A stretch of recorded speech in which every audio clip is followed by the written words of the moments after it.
Today we are celebrating the Jewish holiday of Tu-Bishvat, aka New Year's for the trees. And on this day, when we celebrate life and nature, people here in Israel follow some traditions like planting trees, celebrating outside, and eating dried fruits. But this year, the Ministry of Agriculture and Rural Development is trying to change our habits by recommending that Israelis replace the traditional dried fruit with the country's own homegrown fresh produce.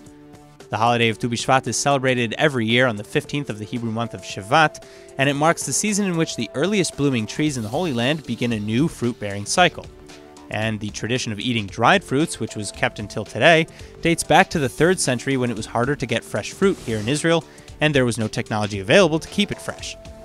But now the Minister of Agriculture, Uri Ariel, has issued a statement where he calls on Israelis to choose Israel's fresh fruits over dried fruits. Ariel explained that today most of Israel's dried fruit isn't actually even produced here, and in fact most of it comes from Turkey.